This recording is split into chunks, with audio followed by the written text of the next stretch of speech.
All right, it's 7 p.m. here in Hong Kong. This is Yuen here. We're all right now on Binance Live. Okay, it's live. Yep. So I'm honored to be the host for this event. Thanks to Blocklike. Remember, we are on Binance Live. So what an honor to be here and to have all the guests with us, right? So I see Andy here. So Andy, maybe a quick one to introduce yourself, just a few liners. Introduce yourself and your project, and then we let everyone have a chance, and then we can start with the chat and all this. Yeah. Hi everyone, and thank you Yuen for hosting this event. You have done such a great contribution over the past few months in gathering all the people from the blockchain world to talk about the topic today, which is SocialFi, Web3 and Sharing Economy. And once again, my name is Andy Koh. I'm the CEO of GEMS, which is an esports 3.0 platform. Just a little bit of myself. My background has always been in the esports for the past 15 years. I provide esports turnkey solutions to all the top esports team in Southeast Asia. So if you are ever in Southeast Asia, do give me a ring. I can give you all the context that you need or help me if you ever want to do anything related to esports. My experience including setting up the arena, cyber cafe, esports hotel, and also provide consultations to help them to manage the esports team. As regards to platform development, my most recent development was Shopee Food, which was actually acquired for 64 million by C Group, and then the recent valuation was actually done by SoftBank at US 2 billion. Back then, I was the global business director. So allow me to just give a quick introduction of why I'm doing GEMS.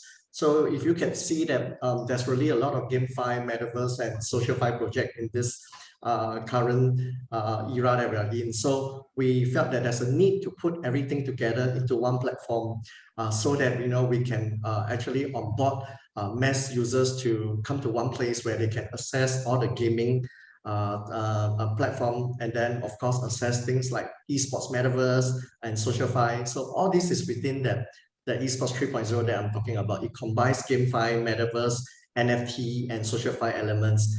End of the day, our dream is to connect worldwide crypto gamers and turn GameFi into the next esports 3.0.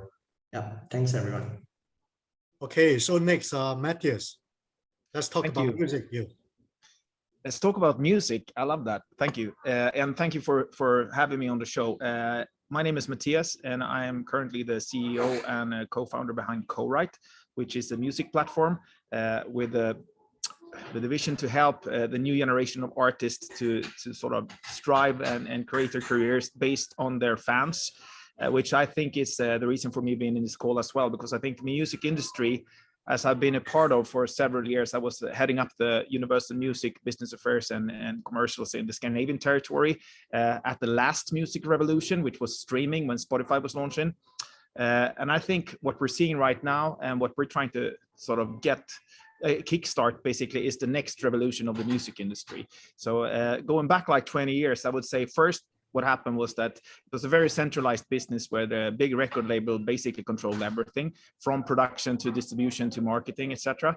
First revolution was the laptop. Basically, at that point, like 20 years ago, people started to produce music back in their homes, opened up for a new way of talent to sort of hit the market.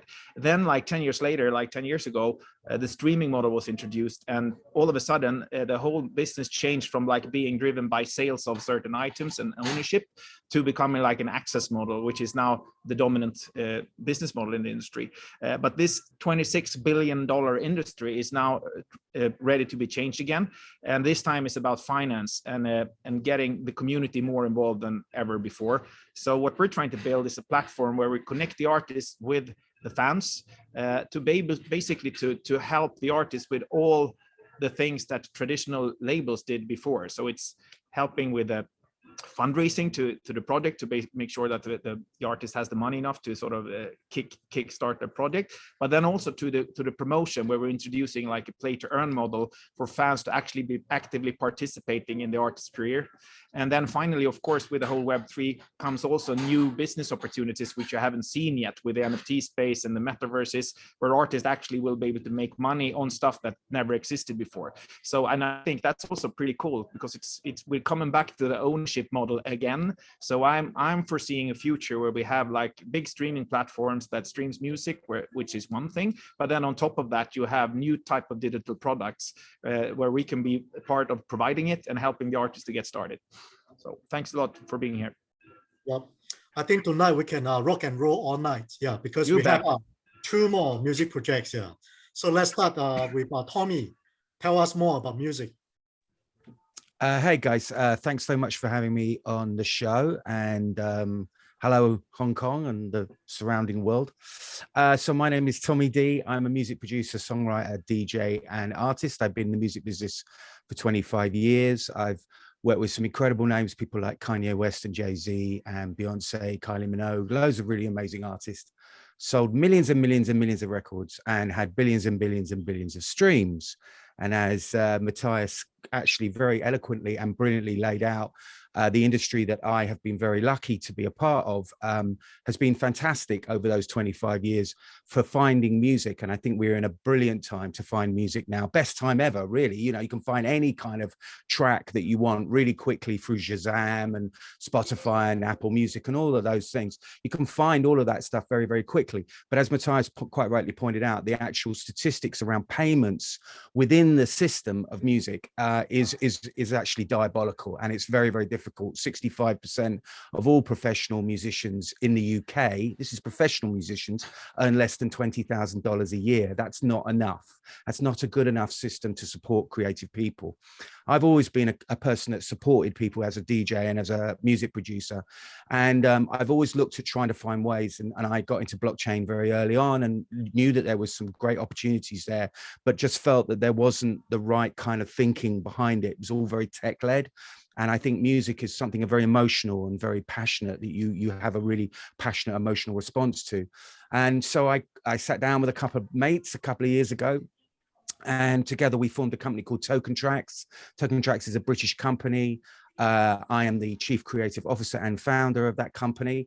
And it's our goal to look at every single way that you engage with music, and look at how blockchain and Web3 can revolutionize all of that, from data collection through to on-chain payments, through to NFTs, through to collectibles, fan clubs, every kind of aspect. I think Mattias said a great thing there, which is the model around streaming is all to do with listening. The music business is built on pay to listen. So, you know, you used to buy a CD or a piece of vinyl. Now you pay for a streaming process. And in most cases, actually, you can get music for free now. You can listen to music for free. So the actual concept around listening and paying to listen to music has kind of gone. That kind of ship has sailed. So we need to look at other more interesting ways that we can create value around music and artists in general.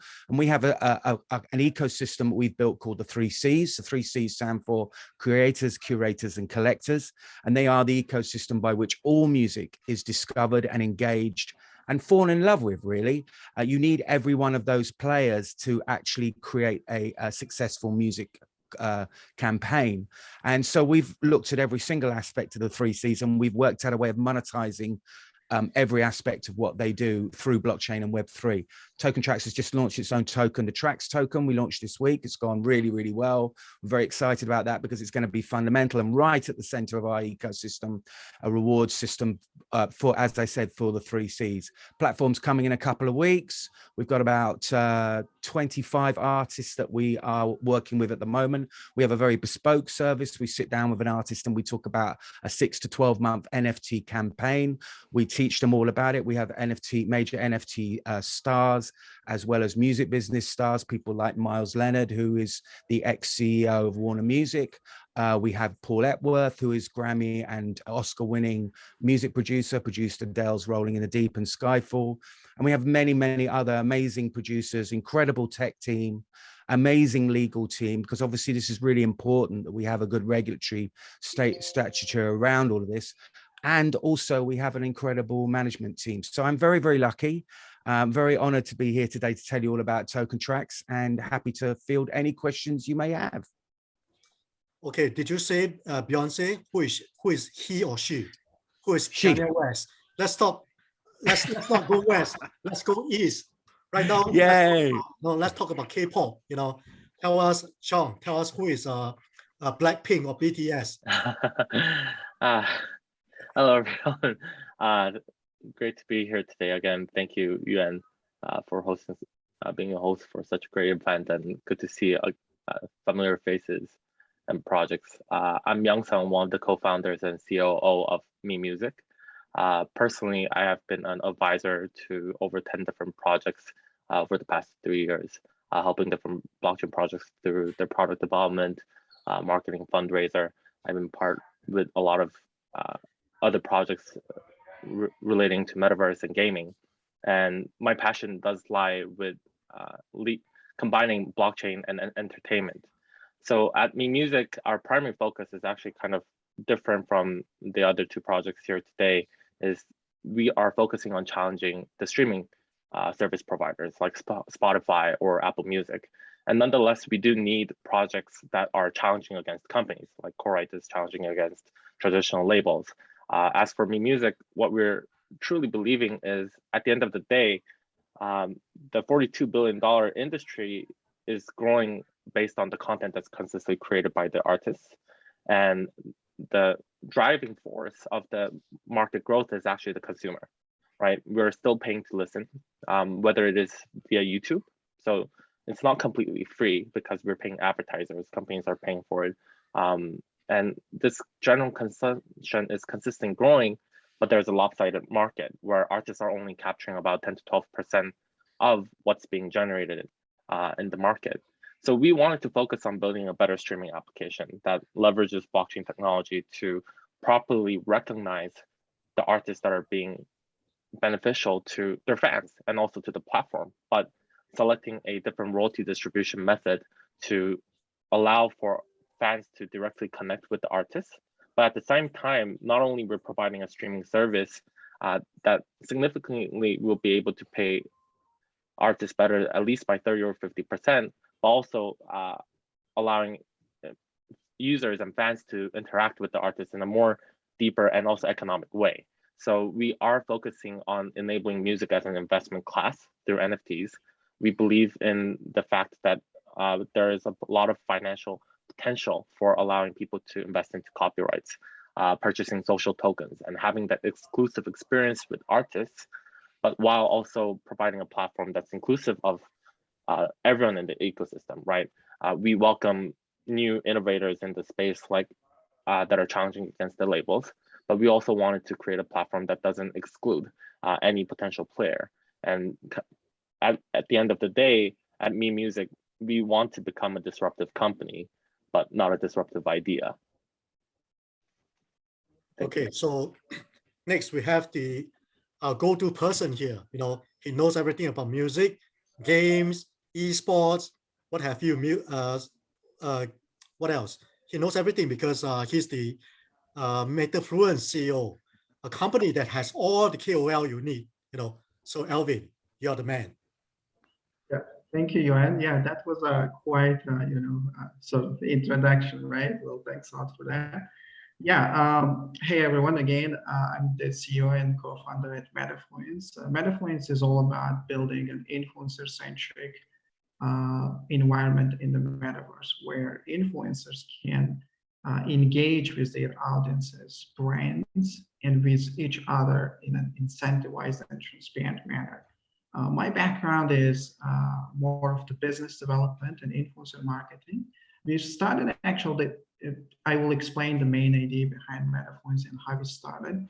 So we've been actually dealing with influencers for years. We started as KeepFace back in 2017, which is a B2B influencer marketing platform. And we realized that there are a lot of challenges in the influencer marketing industry. It's an industry, it's quite new, right? So it came along around like 10 years ago, but it has so many challenges. It is something that is used by everyone at this point because everyone is right now, especially in crypto, is referring to influencers, but there are a lot of different gaps. For example, if you're a brand reaching out to an influencer, you want to run a campaign, more of the performance-based campaign with the influencers, where you can actually track the campaign results. But nowadays there are a lot of influencers with, I would say, let's say, fraudulent audiences, right? Fake audiences, where you can't track the performance. And the main idea behind KeepFace was that we can actually build a platform where we can, automate this process and also create a better tracking mechanism, which we actually succeeded in. It's a B2B marketing platform that can be accessible by everyone. With Metafluence, however, we're trying to address the other challenges. If you are referring to influencer marketing, you have the triangle of influencers, audiences, and brands, right?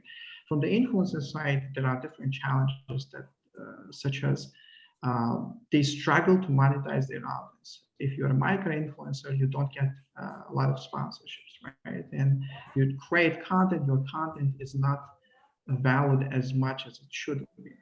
So this is one of the issues that a lot of influencers, they try, they get a few thousand followers, tens of thousands of followers even, but when they don't get any revenue or sponsorship, they stop, right?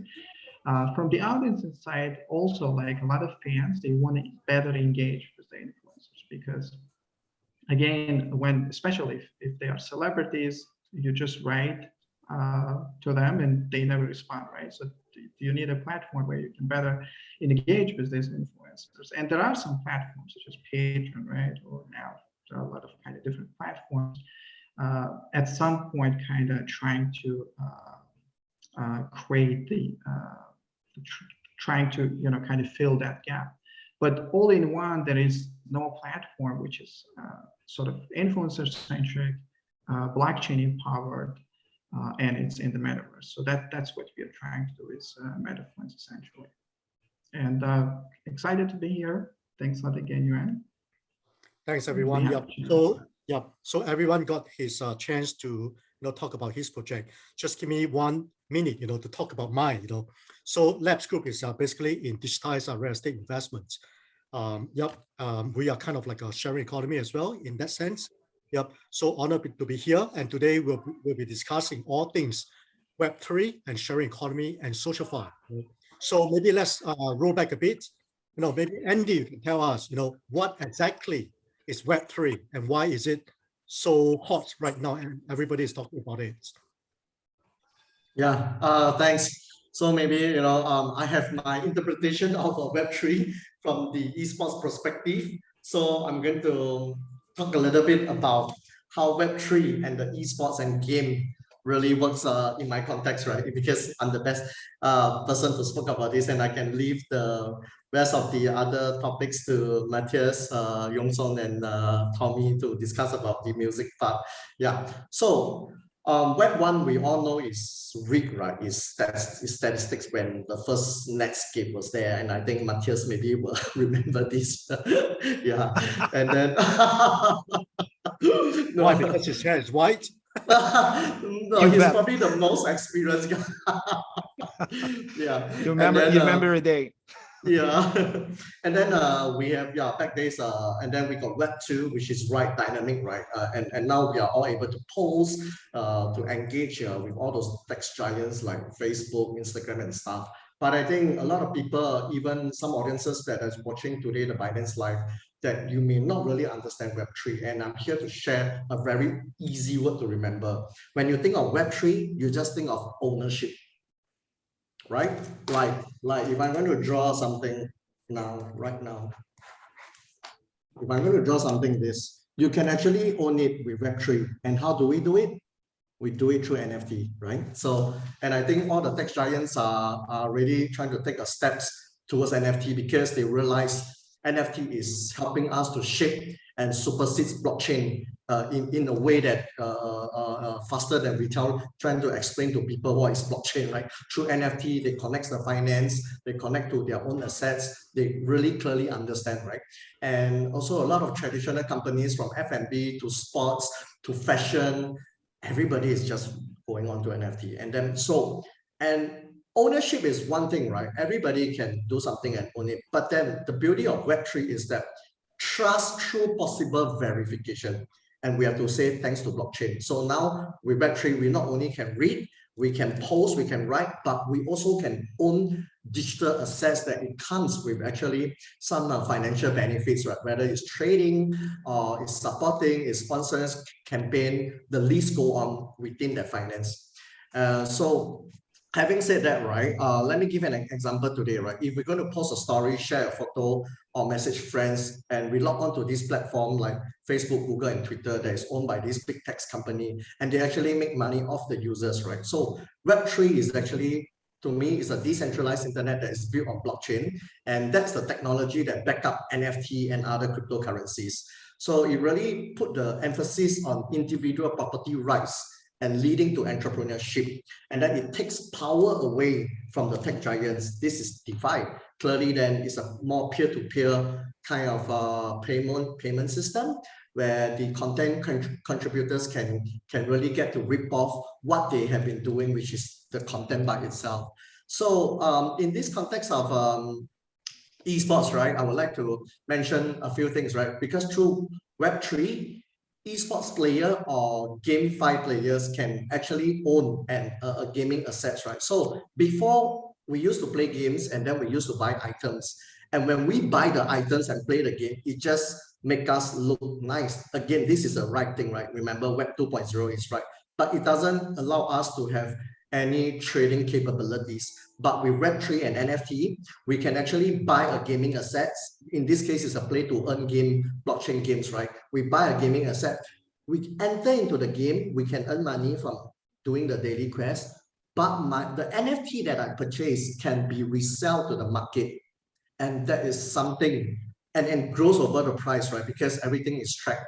And with the ownership, with Web3, we've got all the ownerships and blockchains benefit. It allows us to do more of those. So that is really my perception of Web3 in the context of esports. So if you look forward ongoing, I think a lot of esports games are also trying to take or leverage on NFT right now. In fact, all the top esports team like Team Liquid, Astralis, Miniski, Team Secret, they are working with a blockchain company to develop NFT. And I think the future is very great with the help of Web3. Yeah. Cool. So Matt, and they said that you know everything about Web 1 and Web 2, right? Yeah. I'm your hair color. So tell us more. I'm old enough to be inventing the Web 1, but no. So truth be told, I think the Web 3 is it's really interesting in a music perspective, because I think I would say combined with esports and games, I think music is the industry which is the most perfectly suited industry for this kind of technology and for this kind of new business models that we're talking about in this decentralized way, because music has always been about guys like Tommy who's creating great music, and then guys like me who are actually listening to that music. This relation between fans and artists is what's built the music industry. But in the same way that as the Web 2 businesses was basically the guys that got rich was the big companies, same goes for music industry. The record label came up with a great model of how to sign artists and then market the music towards the fans and making basically all the money in the middle. So that's the history. But still, with that, to the powerhouse of artists and fans, if we with this technology, which is about ownership and safe transactions and blockchain technology, could move that power into that community again. So I think it's about community times 3 in a music context. It's about using the community to finance music projects. It's about using the community to actually promote and market music together. And then finally, it's about the community to come up with new ideas like you described, Andy, which is about new product types with NFTs, etc., that could actually expand the level of revenues coming from this segment. And that is what to me, it's Web 3. When people are doing these 3 things, like financing things together, promoting things together, and inventing new products together, eventually you will have a situation where everybody shares the success. Everybody that contributes and puts some value into the process will actually get some value out of the process, except for the fine experience of music as an art form, which obviously is the thing in the value in the middle. So I think that's the key here for music and Web3. It's like this is a perfectly fit between technology and a market which is built on these kind of assets. And that's also where we try to help as Corite. We're trying to help the artists with all these things, from like the distribution to the financing, creating the tools to be able to sort of put this together. And then finally, right now, I think it's about, as you described it, I think, Tommy, like working like an agency, trying to explain for artists how to navigate in this field, because it's not easy. And I don't think anybody of us can tell us exactly what will happen in 5 years, but it's a very interesting story that we'll face soon to come. All right, Mr. DJ, what's your rock and roll version of Web3 and sharing economy? Well, I actually I've taken the Web3 and created Music3, and Web3, obviously, you know, as it has been well documented, is all about ownership. The part of Web3 is the ownership section. Whereas with Web1 it was listen, Web2 it was listen and share, Web3 it's listen, share, and own. And own is the word I think that is really interesting, because what is, you know, it has so many different connotations around it. You can own something else, but you can also own your own thing. And I think Mattias has done a really great job in explaining that there's this huge intermediary industry that's been built between a very simple concept, which is this person over here that creates music and this person over here that loves it. And it used to be in medieval times that you'd stand on a street corner, or you'd be playing in the king's, you know, court, and you would get your bowl of mead at the end of it, or, you know, whatever, your bowl of gruel, and that would be your reward. And there's, over the years, because of the industry music needs to travel. It needs to go somewhere, otherwise you're still standing on that street corner. So over the years, it's found a very good way of developing systems to travel. Obviously started with sheet music, and then went through with recorded music, and now, as we quite rightly point out, is streaming. So in order for music to travel, and then the royalties that are then generated from that usage, there does need to be a system in place.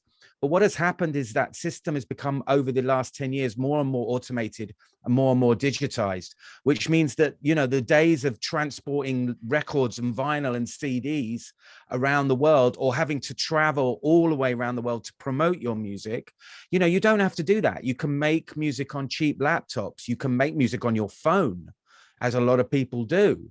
And you can then distribute it digitally around the world so that anybody can listen to it.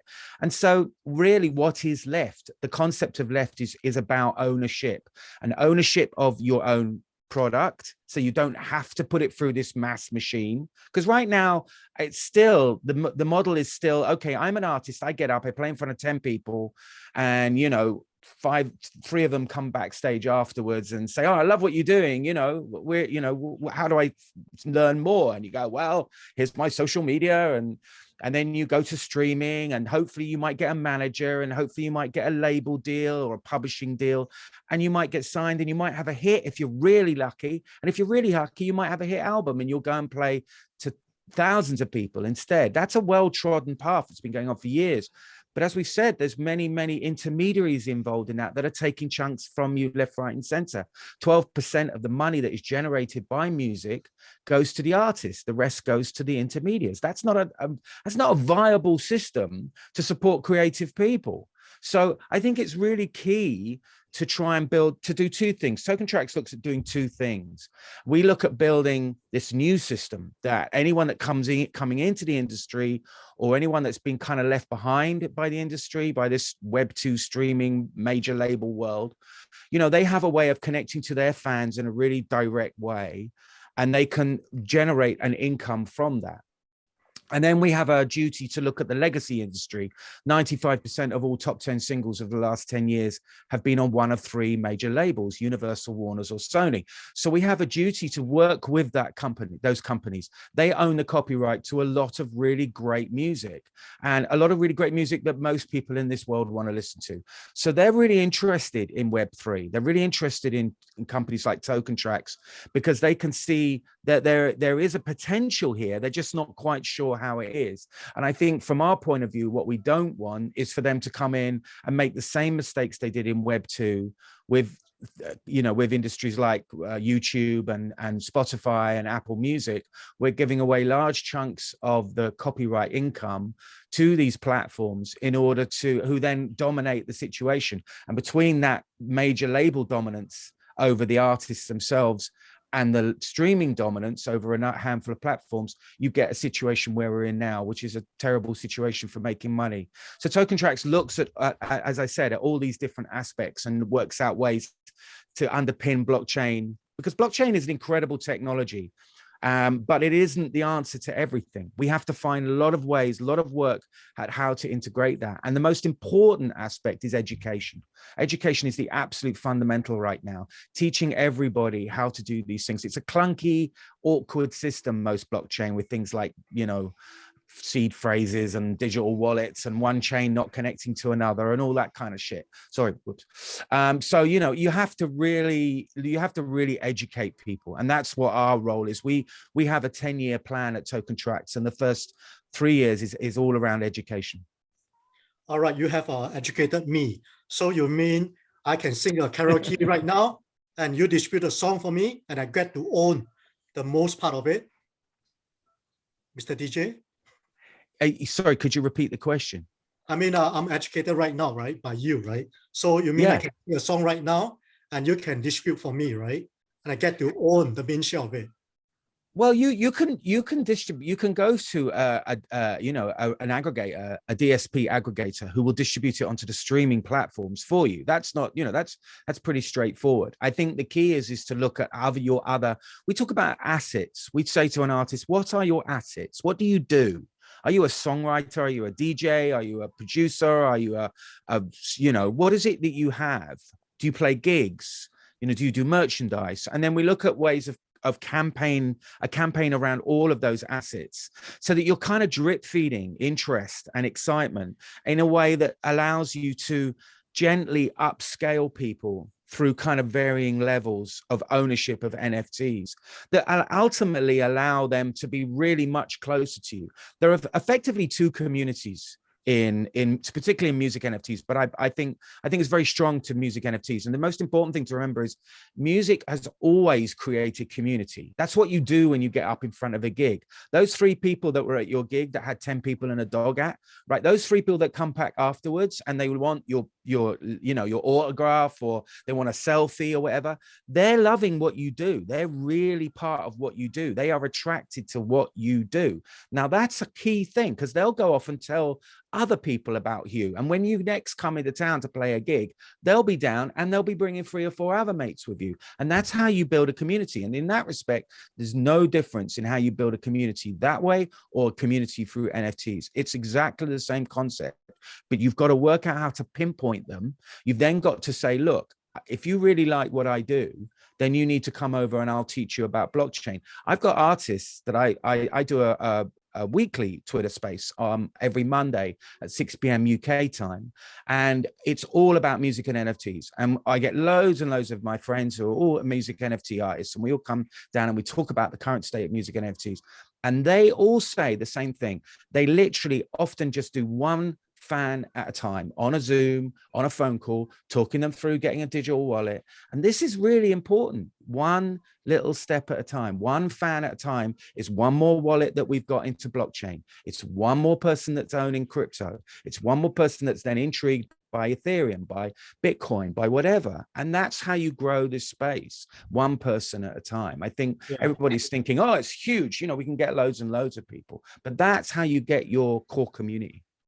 Yeah, actually the answer I need from you is, just do it and with one fan at a time, so that I can go to Chong. Chong, help me stream my music, and then I'll get Elvin to help me with all the KOLs. So Chong, how do I stream it with you and encourage a sharing economy? Right. So generally about the sharing economy and then Web3, for us, I think we believe that Web3 in the music industry is more about having multi-layered opportunities, right? It's not a primary focus on ownership or a community, which is an important component. But what hasn't been changing over time is there are always going to be artists that are creating music, and trends are changing, genres are getting popular. It's changing over time, but what we do with a single piece of music is consistently evolving, right? So before, when we were able to only listen to artists via concerts or maybe download songs, and then everything revolutionized when we first saw the iPod, right? People were able to kind of take music mobile, download it, and then Spotify came in and gave this streaming option where you don't necessarily have to download loads of catalog and music and access to the catalogs without difficulties. You're subscribing it. So whether we can, actually consider the Web2 innovators like Spotify, maybe even as a mistake, it's difficult, right? Because even blockchain projects, from time to time, there were more than hundreds of music companies before us. Some of them have grown significantly over time, and some didn't, right? So it's a consistent evolution of how we see projects and companies or even artists to deal with music. So before, if we only saw music as a way of entertainment, now we're actually seeing that music can be seen as an investment tool, right? It can be considered as an asset to be owned, or it could be used in a game. And that's kind of the area that we really want to tap in. And I think it's important for a lot of projects to come together and not consider it, other Web3 music projects as competition, because at the end of the day, what we're trying to create is an ecosystem giving music as much as possibilities, right? Even if you were to issue your music NFT to be virtually played in NFT in the metaverse, or have your NFT, be selling copyrights, or even having your music NFT used on a game. These are different possibilities we have never seen before. And this is how, these opportunities are actually creating, again, new financial opportunities, right? Opportunities that you can do with technology and creativity is bringing in financial freedom for the artists and even the users. And this is something where I think Web2 companies are definitely going to have a lot of challenge understanding and accepting that they're not the only major player, right? The community is now there to drive financials. Like the amount of money that companies are raising is multi-billion dollars every year, and it's growing. So it's something where we believe that's why it's going to be very hard to convince or even see the Web2 companies be easily adopting. But I think that is the kind of the future that we see here with Web3 and music over time. All right, so let's assume that, now I got a chance to do a duet with Beyonce, right? I go to Chong, to stream my music. So Elvin, tell me, how do you make it work for me? How does your project help me to make my music into a Web3 economy, the product of a Web3 economy? Yeah, absolutely. I mean, let me share a few of my points regarding Web3 as well. So, yeah, a lot of great points were made regarding ownership, especially, by Andy, Tommy. Yeah, these are great points, and I would like to also add two aspects to it. To me, Web3 is about, again, ownership, interoperability, and decentralization. So regarding ownership, obviously, it's been explained a lot. I don't want to kind of go in and also kind of explain that part. But I would say that the term Web3, it was quite hot back in 2017, just like Metaverse right now. And, by the way, I've been in crypto since 2017, so I was closely tracking, how, kind of how the entire thing got evolved. And the ownership aspect of it got quite popular with the, rise of NFTs, right? Before that, it wasn't like entirely clear, okay, we're doing this, Web3 ownership, but, what are the details, it was kind of hard for people to imagine this, but with the rise of NFTs and everyone, getting more used to it, it's becoming more clear. When it comes to the interoperability, it's about basically getting your owned digital asset or a digital asset that is linked to your physical asset, getting it from one place and deploying it to another, right? So you can kind of move it within this Web3 economy. So that's where the interoperability part comes in. And then it's about the decentralization.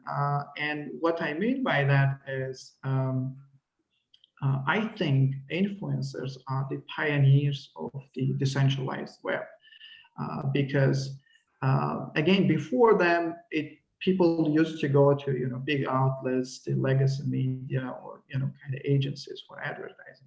Right now, you can reach to any caliber influencer. If you want like big influence, you can go to celebrity. If you want to if you don't have big budgets, you can reach out to micro influencers and kind of get your thing going, right? Get your business promoted, and you don't need for it to have like I don't know, established business or licenses or anything like that, or big budgets.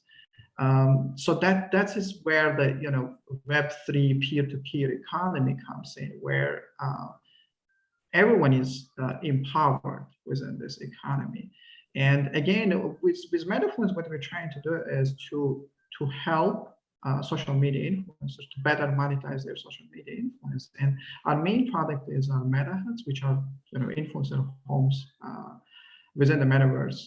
And each of these influencer homes, they have different rooms, and these rooms are basically monetization tools. So we have NFT room, we have event room, we have shopping room, and we will have customizable rooms as well. So within each of these rooms, influencers can, again, monetize their influence. For example, in the NFT room, they can create their own NFTs and sell them. In the event room, they can organize events for their fans and sell tickets in form of NFTs. In the shopping room, they can collaborate with different brands, right? So these are the tools that, again, that empower Web3 economy, because again, all these components, ownership, interoperability, and decentralization, these are the main aspects that are driving the entire Web3 right now. Cool. Yep. So let's go back to Matt. Now we hear that sharing economy is and Web3 is disruptive, empowering. So what makes Web3 possible in your opinion, and especially in your projects? Well, I think that the main point is that our industry, the music industry, from our perspective, is probably the best industry suited for this kind of decentralized economy that we're talking about, and the ownership model.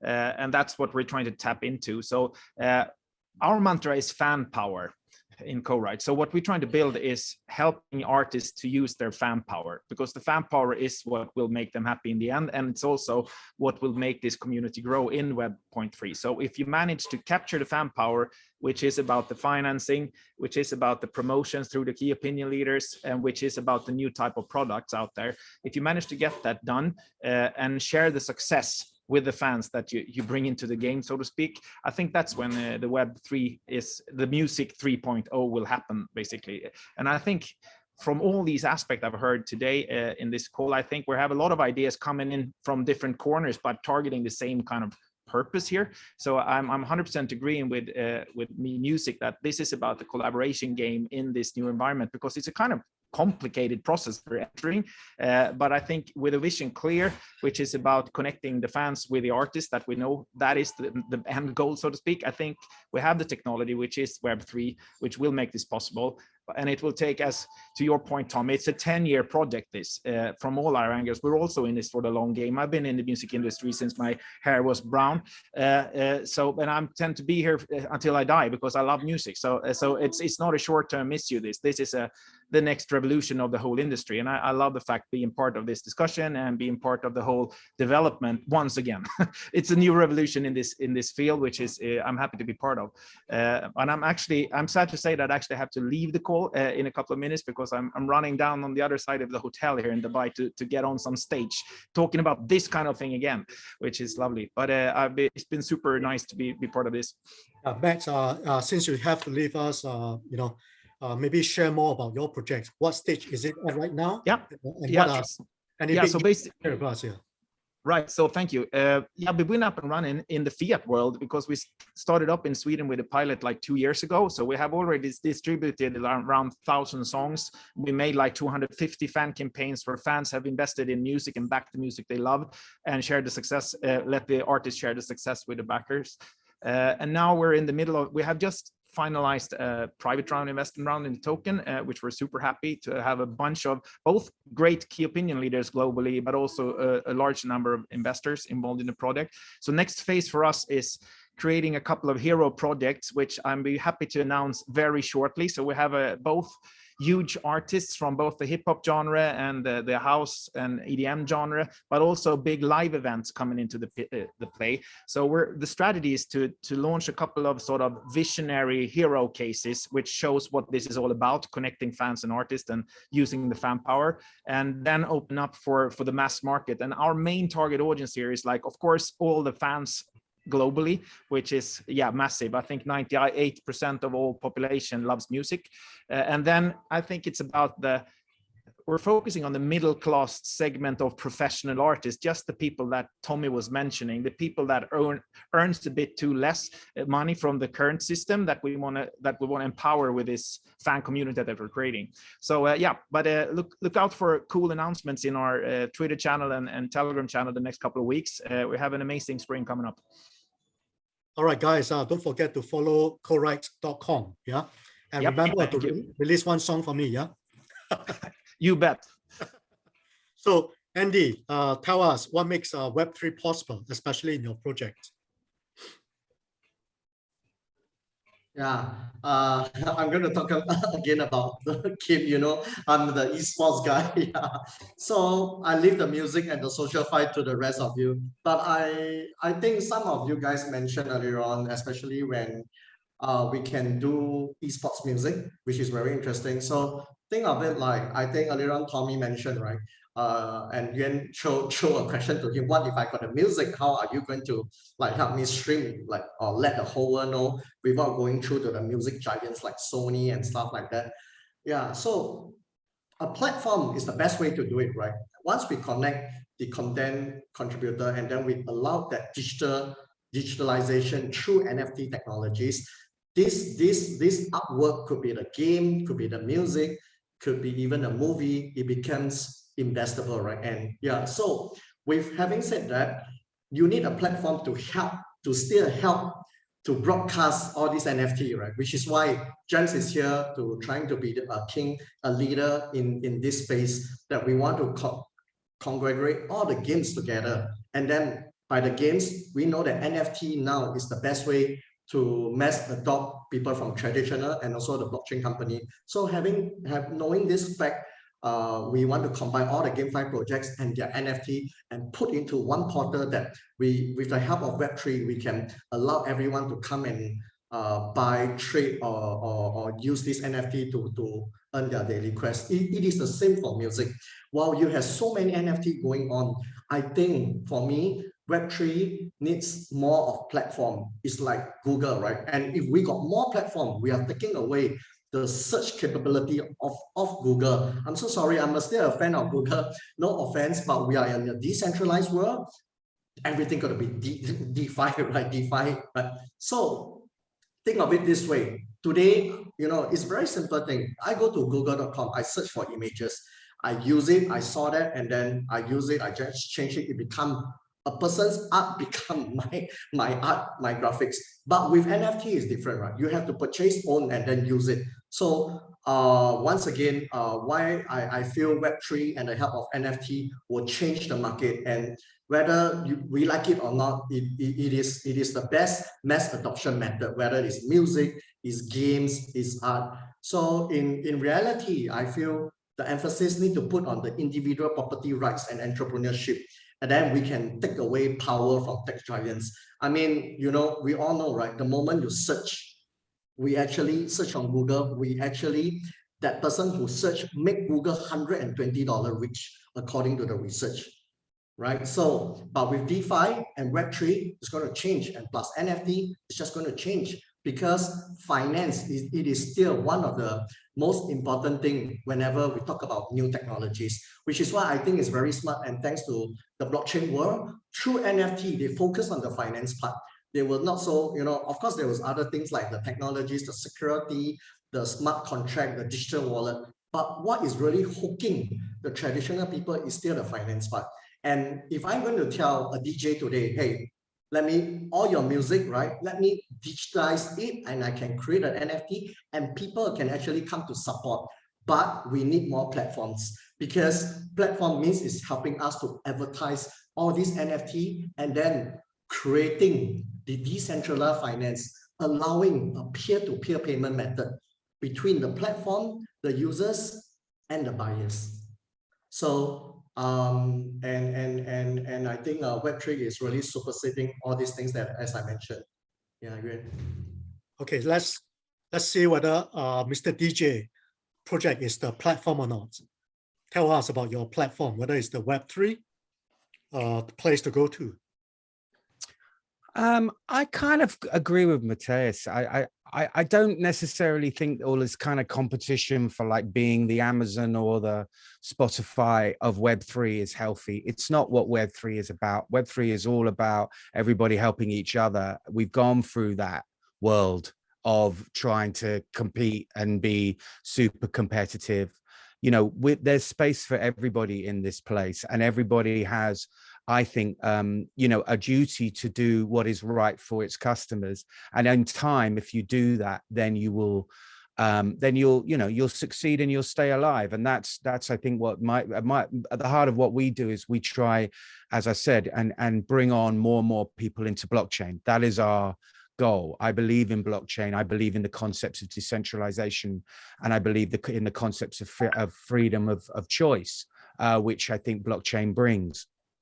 And I think that over time, more and more people will get into that and understand that music is a fantastic way of onboarding. It's always driven a lot of tech from, as I said, distribution concepts through to streaming, through to subscription models. So music has always driven tech. And I think that, what our goal at TokenTraxx is to try and innovate every single way that music is engaged with and look at ways of making it better. And by better, I mean more efficient, more fun, more fun. I mean, that's really important, right? The relationship between someone that makes music and someone that loves music should be a beautiful one. It should be fun. And with Web3, you can trade that early stage discovery. A young Ed Sheeran comes into the business now and looks to do what to do. And as I said, there's that well-trodden path of, I go and play gigs and get signed. But also at the same time, he could be setting up an NFT campaign around what he does, around his gigs, around his merchandise, around his VIP tickets, around rewards and experiences, and all those kind of things that can be underpinned using NFTs and blockchain. And then through that can build a very die-hard fan base that will stay with him forever. And that fan base can prove through the concepts of blockchain and the technology that they were there at the beginning, and they can trade that early stage success. So if they're smart, they'll buy 3 or 4 of their NFTs, and what they'll do is they'll flip a couple and they'll keep a couple. And that's the way that I think the modern economy is going.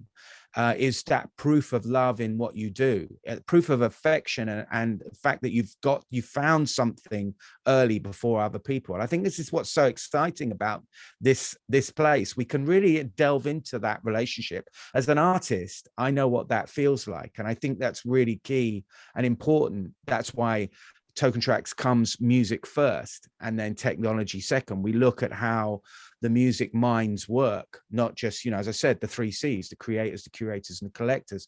How do their minds work? And let's try and work on that. Let's try and work on transformational, not transactional. Transactional is important, but transforming people's lives is what we're all about here, is what we're doing, whether you create, whether you curate, or whether you collect. So for TokenTraxx, if you're an artist, you can come on to TokenTraxx and we can sit down and we'll look at any aspect about what you're doing.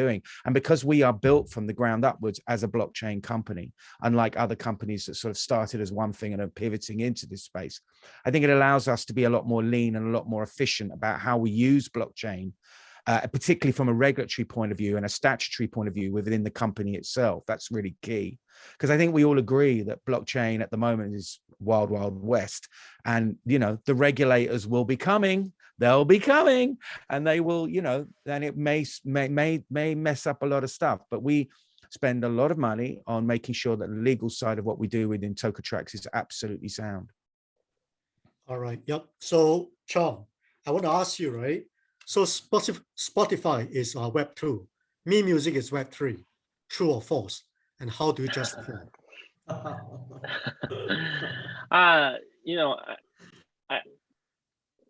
I would humbly say that we're challenging to make that as a true statement, right? If in any chance, I think the traditional players like Spotify or Apple Music starts to kind of wake up and do things at a bigger scale, it's going to be very difficult for the innovators out there who's in the blockchain space, just in terms of the influence and the capital power that Web2 companies have. It's like unmatchable to what companies like MeMusic or any other blockchain-based company has. But one great thing we have been able to see recently is within the recent past 2 years, we're seeing more of these Web3 companies become unicorns and having this multi-billion-dollar valuation. And as much as I think Web3 companies are about this sharing economy, one thing is that at the end of the day, the project team needs to make sure that they're sustainable enough to challenge against Web2 companies, right? We're in a difficult challenge of pushing through our ideologies, right? It's with music, why we say we're challenging to become the Web3 of music is we're challenging to allow artists, right, to create their own tokens, give fans exclusive opportunities to potentially get exclusive tickets to the concerts, the digital album, digital tracks or their NFTs, even allowing retail investors to invest into mainstream artists or whatever artists there are on our marketplace for the copyright. It's a huge challenge. But if you don't have the power to actually make this sustainable, right, because all of these Web2 companies went through the phase of scaling from a startup to a corporate. If we aren't able to do that, we're not going to be able to be the Web3 company. It's definitely a challenge and scary thing, I think, if Web2 companies start pivoting. But hopefully, there is enough time and window for Web3 companies, as fast as how I think this is the beauty about the crypto market, is that it's never sleeping. It's 24/7 going around. Project teams are becoming so remote and decentralized in a sense that you can consistently work against Web2 companies. Like, time is more of our side, at least for the next 2 years. So I think it's a window that we definitely want to take in to potentially challenge against the Web2 giants, for sure. Okay, let's cue them, yeah? So next question for Elvin. You're the king of KOLs, right? So tell us the fact that I think a lot of our KOLs don't actually make much money, right? Except the very top. So how can Web3 change the fact? And in other words, how can you encourage creator economy? Yeah, absolutely. That's a great question that is very, very relevant nowadays, right? In our case, even though we're not directly focusing on music artists, right? So when it comes to influencers, some of the music artists are influencers already, but we're not specifically focused on the music industry. When it comes to influencers, again, what we're trying to build is a peer-to-peer decentralized ecosystem where influencers, and by influencers, what I mean, anyone who has a social media account and has some followers, right? So you can be a small influencer, maybe with 100 followers. You can be a big influencer, a celebrity with millions of followers, but you have still the ability to influence your audience, right? So maybe, I don't know, whether you have 100 followers and 50 of them are following you and they are actually, you know, listening to you, or any post that you make on your social media, you are affecting someone, right? Maybe not directly, but it could be something like whenever someone says it, I mean, they are influenced, right? Maybe your influence level is a lot higher, and you're influencing a lot more people, and you're a KOL. And by the way, there is a kind of difference between creators, KOLs, and influencers. And the reason why I went with influencer is the term influencer is a bigger term when it comes to, you know, talking about KOLs, because not every influencer is a KOL, meaning that not every person who has a social media account with followers is considered as a key opinion leader, right? Some people are just following them. I mean, we can talk about bikini models, right? People don't follow them because of their opinion leaders, right? So they are influencers, right? And then creators, music creators, artists, they are also considered as influencers. But not all the creators are influencers, because some of these creators, they don't have followers. They create a lot of stuff, but they don't have social media presence. So that's why we went with the term influencers. And again, in case of our vision, again, to build a peer-to-peer decentralized economy around empowering everyone who has some sort of social media influence, giving them better monetization tools. Because as you mentioned, Yuen, they don't make a lot of money if you are a smaller influencer. You're not there to make money until a certain level.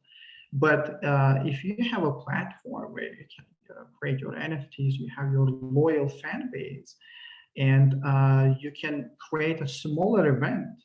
For example, in the Metaverse, we have an event where you can create a private event and even invite maybe 20 of your fans, 10 of your fans, and charge them for that private event. You can just hang out with them or listen to music, for example, or watch a movie, right? So this is something that is, again, the vision of Metafluence that we're trying to achieve, right? So yeah, again, it's all about building this economy that we're all here discussing, and the growth is, you know, exponential. It's like the technology and I would say the transition is a lot faster than it used to be, right? Because right now you see a lot of traditional celebrities, influencers, they are now moving into, you know, Web3 space. You see all these celebrities creating their own NFTs and trying to sell them, right? So this is a huge change that, you know, in comparison that was in a couple of years ago, right? Even a year ago. So this growth is exponential, and I think there's a lot to come in the next years, and I'm really excited about it. Okay, cool. Yeah, what a nice chat with all you guys. So one good chance for you all to shoot, right? Shooting time. Okay, tell us what stage is your project at right now, you know, and share with us any big news you have for your projects. So let's start with Andy. Yeah, before I done the one shooting, I wanted to also add some comments to Elvin. Yeah, Elvin, you know, you guys are providing the metaverse for influencers. I think you are already a platform, and with that, you can do a lot of things, because first, by having a platform, you can have guild and other stuff, right? Then you can help to promote all those influencers that you're talking about. Same like Jen's, right? Jen's mission is to first have a platform, because with a platform, we are using the technologies and internet to provide the governance. Don't forget, by removing the intermediaries or the companies, we still need some sort of governance, whether it's musicians, it's DJ, it's gamers, it's player. We have to use the system, and with the help of AI, IoT, I think the world is going to change again. With AI and IoT, and with the help of the web, right? I really think platform is one of the great ways that we can replace all these tech giants and stuff like that. But in order to do that, because you have NFT, you have the people, you have the peer-to-peer, but where is the promoting platform? Where is the promoting platform? We cannot do without, like just now what Tommy has also mentioned, he mentioned DSP will help to promote the music streaming. And I think we need more of sort in every industry. And then we can really say that we take away and into a decentralized finance away from all these tech giants by using technologies and platform to still promote all these people that we mentioned, whether it's gamer, artists, musicians, and DJ. Yeah, so GEM's purpose is really to do like that. And then right now, we are very lucky. In a short period of time, in 4 months, we have raised 5 million USDT, and we have over 40 plus ecosystem partners right now, and the number is still growing. We continue to move towards that number and trying to be a king in the leader of the GameFi world by having more merchants to join us, right? So as we are working towards our next PG, which we are targeting late April, early May, but it's going to be likely April. And right now we are working with KOL influencer to just help us to promote the awareness of this project, because we truly want to use our platform to promote for all the GameFi projects. Then we can connect the gamer. First, we have to be a supermarket. The supermarket concept is you need to put everybody together, right? In this case, I'm a game, so I put all the GameFi. Once I got all the blockchain games, I'm going to look at the traditional games. With these both, right? I'm not sure about music, right? It's also probably the same thing. It's just different thing. So blockchain games, traditional games, together in one store, we attract the users. With the help of Web3, we can supersede this. So I hope every one of you support us, and you want to know more, you can go to our website at thegems.gg. Thank you, everyone. This is Andy Koh, CEO of GEMS. Okay, so GEMS has finished their private round fundraising and waiting for their TGE. So what about you, Chong? Anything you want to share with the Binance Live audience? You know, maybe get Yes. some support, you know, from the team as well. Yes, so MeMusic is still within its fundraiser. We've been connecting with great venture capitals around the world. Recently have partnered with Filecoin team to receive backing and investment from them. We have been very heavily invested in our time commitment in terms of our product development, right? Releasing our beta versions for a lot of different services that we have. Some interesting news that we would be having is we are expecting some additional talent onboarding to the company. We're happy to be onboarding ex-executives from the music industry with more direct experience, and also from the United States to be joining and expanding our team's expertise, and also the way we tackle music and blockchain. And another exciting news is we are also working on slowly showcasing our vision to show a little bit more that hasn't been on our website or deck in terms of the product. So would be staying tuned to the channels to see more of it. Okay, yep. I know our Mr. DJ has a very big news to share, right? Coming soon, right? Share with the Binance Live audience, please. Yeah, thank you. So yeah, big news. Yeah, I mean, we are launching, as I said, we launched our token on Monday, the TokenTraxx token, TRAXX. You could list it and go to CoinGecko for the official wallet address, but also our website, TokenTraxx, TokenTraxx.com. Please go there to find out all the information. There's the Gitbook on there, and all the information about the team and what our vision is. And yeah, really exciting because the platform is coming next week. But the thing is, next week. But the thing is, that's just the start. We are very, very excited about all the kind of things that we have. We have an incredible innovation team that I head up as well, which is looking at every aspect of the music industry.